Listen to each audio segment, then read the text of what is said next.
দেখো আমার হাসি।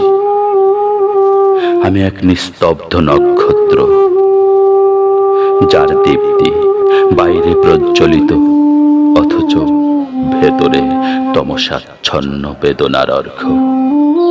আমার প্রতিটি উল্লাস মরীচিকার মরুভূমি, যেখানে আনন্দের প্রতিচ্ছবি কেবলই অন্তহীন বালুকাবনের মরীচিকা।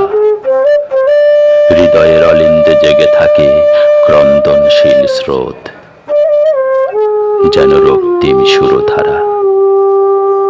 নিরন্তর ঝরে পড়ছে অদৃশ্য জলপ্রপাত।